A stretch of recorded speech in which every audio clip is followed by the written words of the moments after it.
Well, good evening, YouTube channel. This is Belmont here.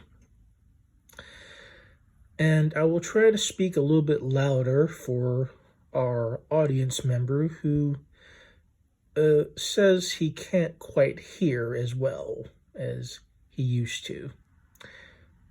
So, I hope you can hear me, Jenkins. Good. So, what you see before you is, well, first off, you're likely to recognize these shape and size of keys from, well, Taku of Mayhem Key's last video of Weiser. You will undoubtedly recognize the WR5 and WR3. And in conjunction, there are some quickset KW1s right here.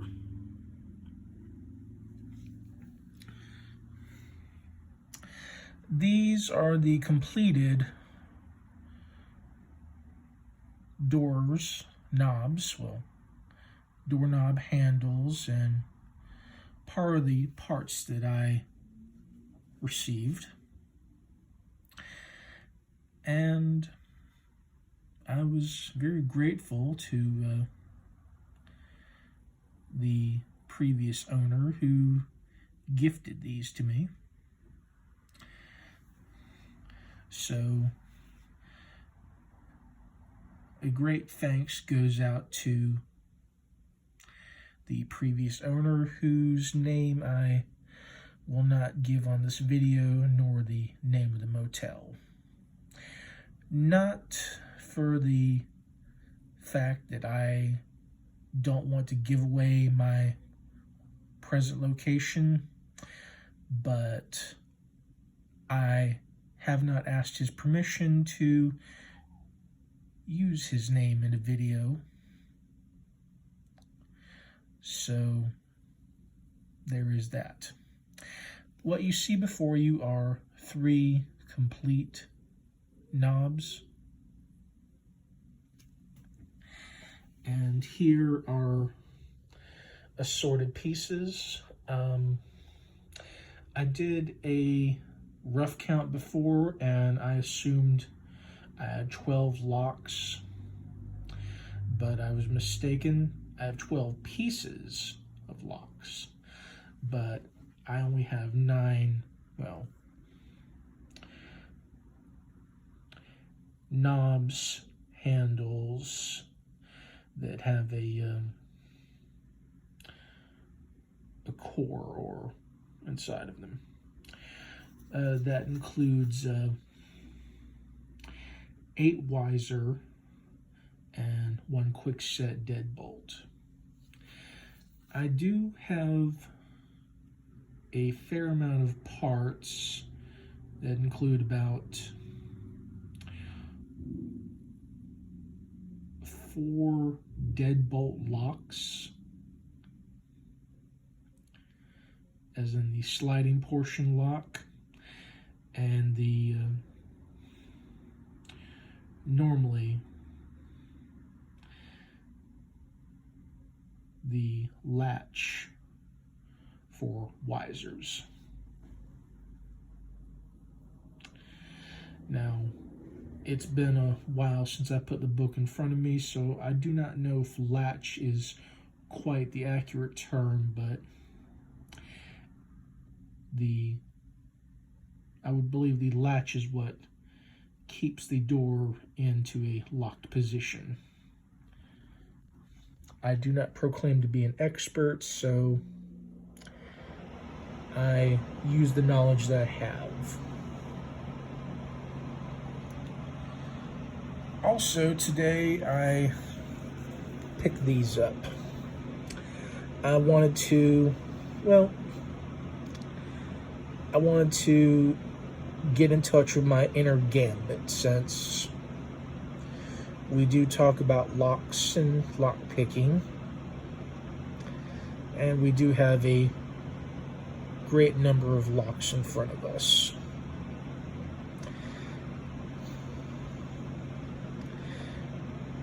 sometimes one can feel so unhappy.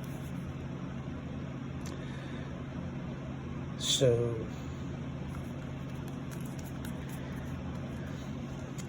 it's nice to have a little practicality, and also, I would like to say rest in peace, Ricky J. He died in November of 2018. I just found this out today. And he was the author of a book known as Cards as Weapons. He was the original Gambit. So there is that. I don't know if he ever picked any locks, but since he was born in New York and he, growing up, would get beat up, so he learned how to use throwing cards as a weapon to defend himself. That's something I learned in a video today. I went to my local grocery store and my local Dollar Tree. My local grocery store, Giant Eagle, the manager has not been able to find time to go and investigate the drawers and come away with any locks. So it's not a total loss. He was quite friendly about it.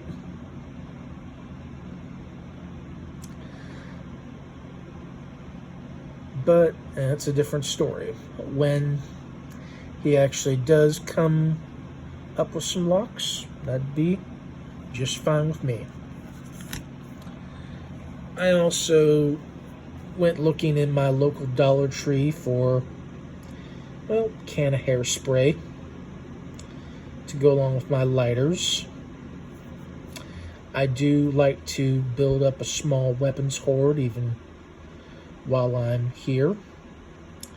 And I do love my science and chemistry. And let's just say I also enjoy other sciences.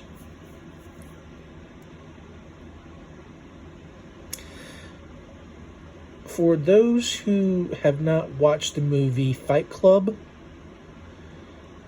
I will give you the short version.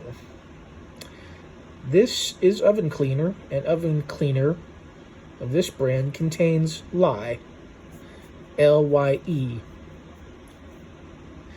It is a base, and the best way to counteract lye is, if it gets on your skin, is with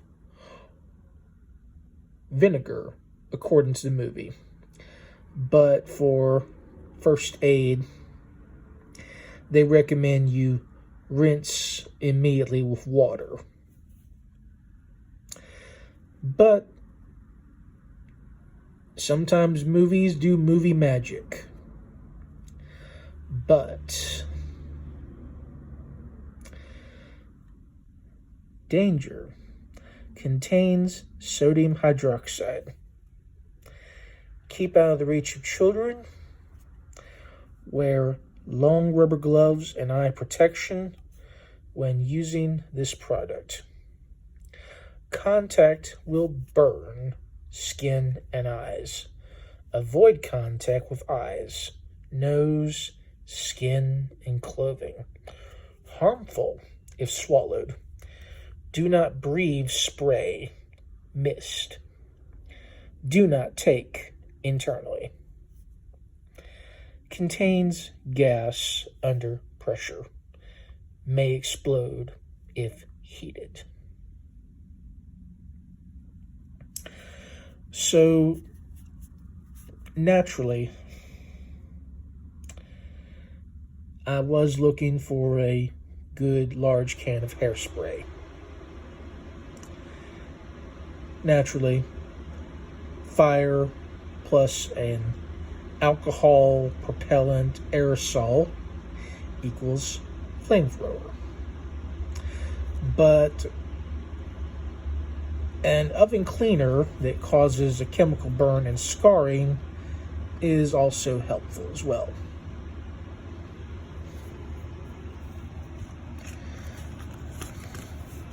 Just like an ordinary item like playing cards can also be used as a weapon.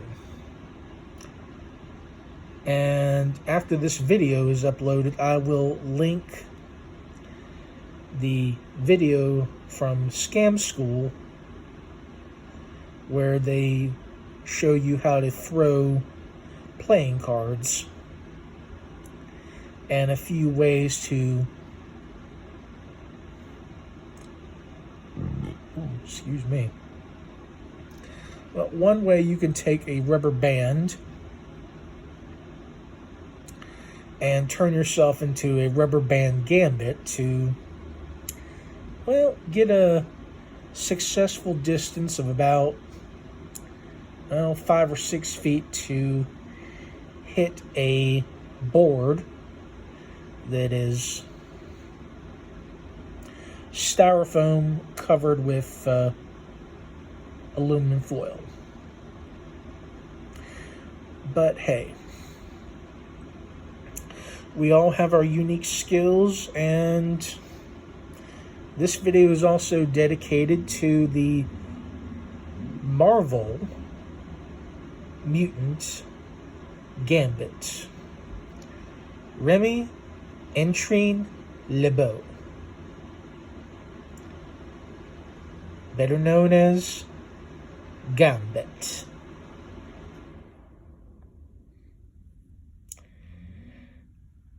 Now, for those who are watching, who watched the X-Men cartoon as a kid, you will know that Gambit was the rakish member of the team who was a part of the Thieves Guild in New Orleans. And he was an accomplished thief. He knew how to pick locks. And his signature weapon was playing cards that were kinetically charged and released to have an explosive bang. He could also do the same to other ordinary objects and was a master of the bow staff specifically.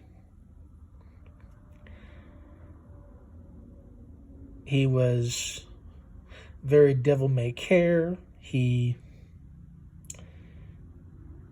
was a romantic.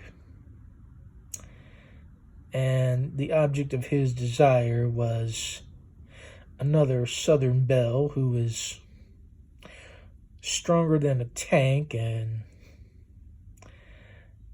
at least in the 90s cartoon, had the strength of Captain Marvel, Carol Danvers, a pretty little Southern belle by the name of Rogue. So, this one is for you, Gambit. And this one is for Ricky J. Now, there are other card throwers out there, but Gambit was definitely the first that many kids and adults loved. So, well, there it is. I hope that my viewers have enjoyed this. I will be working with my new acquisitions later on. They are officially all cleaned up now. I got rid of the grease on them, so they're able to be handled, as well as the keys. And I will give my viewers one final look at them. Now, I did give Taku a view of the keys individually the other day.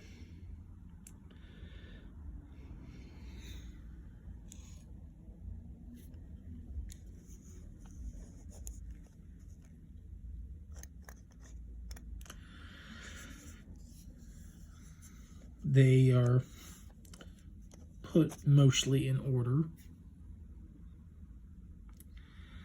but very nice, aren't they? In fact, something that you don't really see much on any conventional keys are, in fact, the key depths on one of them.